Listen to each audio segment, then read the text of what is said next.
नकली खाद कारखाने से व्यापारी ने नकली खाद पैकिंग के बैग चोरी किए। प्रकरण हुआ दर्ज। मनावर खाद व्यापारी ने साक्ष्य छुपाने के लिए कृषि विभाग द्वारा नकली खाद को लेकर कारखाने को सील किया था, जिसे व्यापारी ने रात में कारखाने से नकली खाद के बैग चोरी कर साक्ष्य छुपाए।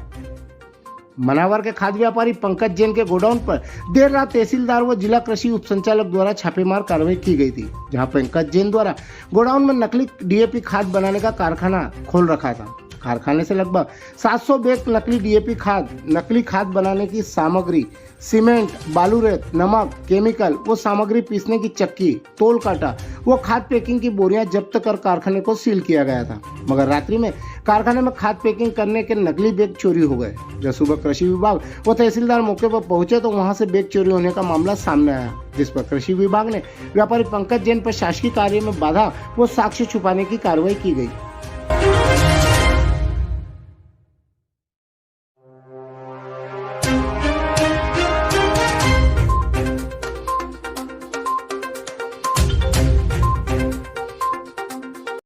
मैं मथुरालाल पाटीदार किसान हूँ। मैं निवासी जाटपुर का रहने वाला हूँ। मैं फतेहलाल विजयलाल के यहाँ से 15 बोरी सुपर खाद और 4 बोरी मतलब डीएपी की और 6 बोरी यूरिया की ले गया था। मैंने अपनी फसल में जाके डाला, लेकिन वहाँ पे डालने के बाद में 15-20 रोज़ हो गए पर कोई रिजल्ट नहीं मिला। उल्टी मेरी फसल मतलब थोड़ी पीली पड़ के पत्ते झड़ने लगे। तो मैंने यहाँ आके इनसे बोला भी कि भैया यार मतलब खाद कैसा दिया आपने? मैंने कहा कोई रिजल्ट नहीं मिला उसका। नहीं भैया, हमारे पास तो जो आया था वो हमने दे दिया, और अभी तक मेरी फसल जो ख़राब हुई है। तो मैंने इनको यही बताया था कि भैया यार खाद डालने के बाद में फसल ख़राब कैसे हुई है? तो इन्होंने बताया कि हमारे पास जो आया था वो हमने दिया। और मैंने फिर इनको बोला भी कि मैंने कहा यार आप चल के देख लो, मैंने कहा वहाँ मेरे यहाँ। तो ये इन्होंने जो मेरे को खाद दिया था वो नकली था पूर्ण रूप से, और इस पे शासन उचित कार्रवाई करके इनको जेल भेजे। और यहाँ पे सुना है कि इनके यहाँ नकली खाद बनाने की सामग्री भी जब्त की गई है शासन द्वारा। इन पे उचित कार्रवाई की जाए ऐसे लोगों पे।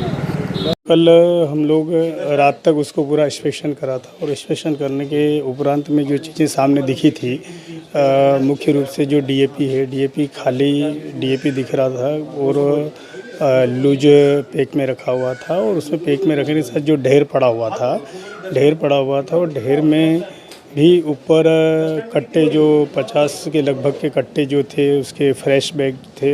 NFL किसान डीएपी के नाम से था।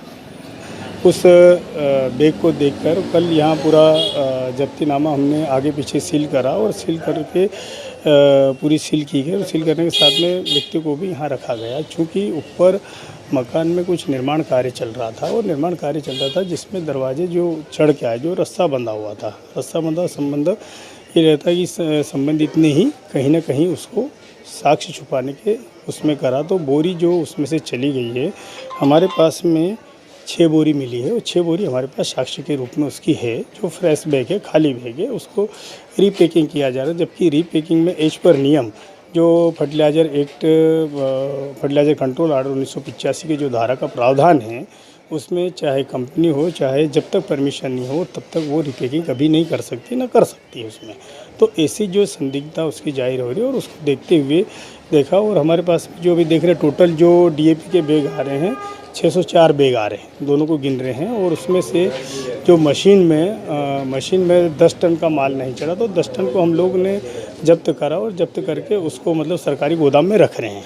शेष माल को जो एक समस्या के रूप में खुला माल था डीएपी का, उस माल को हम लोग विक्रय प्रतिबंध करेंगे। जब तक हमारे सैंपल के नमूने का टेस्ट नहीं आएगा तब तक उसको विक्रय प्रतिबंध रखेंगे, क्योंकि ऐसा लग रहा है कि जिस तरह से खुला पैक किया जा रहा था, हो सके नकली भी हो सकता है, सब स्टैंडर्ड माल भी हो सकता है।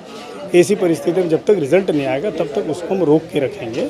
और उसके बाद में अन्य जो खाद है वो भी पीओस के माध्यम से उसको हम लोग चेक करवा रहे हैं, ताकि पीओस में क्या है और मात्रा ज़्यादा होगी या अंतर आ रहा, उस मात्रा को जब्ती में लेंगे।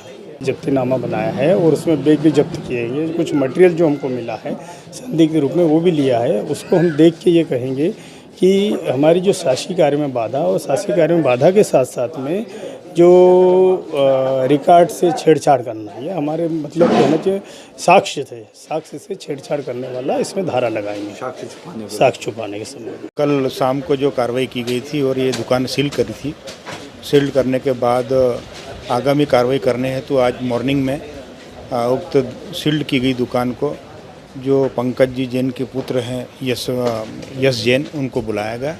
वे आए हमारे समक्ष। उनके माध्यम से जो हमने कल ताले लगाए थे उन तालों को उनको खुलवाया, उन्हीं के द्वारा खुलवाया गया और उनकी वीडियोग्राफी हमारे पत्रकार बंधुओं के माध्यम से एवं प्रिंट मीडिया और इलेक्ट्रॉनिक मीडिया के माध्यम से की गई थी। आज जब वो गोडाउन खोला गया उसमें यह पाया गया कि कल करीब 50 थैली जो हमें खाली मिली थी उनमें से केवल 6 थैली हमको जब्ती में प्राप्त हुई। अभी बाकी थैली कहाँ गई, कैसे गई, वो जांच का विषय है। किंतु ऊपर कुछ मकान का काम चल रहा था, शायद हो सकता है वहाँ से उतरकर उक्त जो 50 थैलियाँ कल जो दिख रही थी वो आज मात्र 6 बची और वहाँ पे रस्सा भी बंधा हुआ मिला हमें। उस रस्से के माध्यम से कोई उतरा था और चढ़ा था और चढ़ने के बाद उन खाली थैलियों को कहीं पर रफा दफा करने का प्रयास किया गया है। इसकी जांच चल रही है और वस्तुस्थिति अवगत होने पर आगे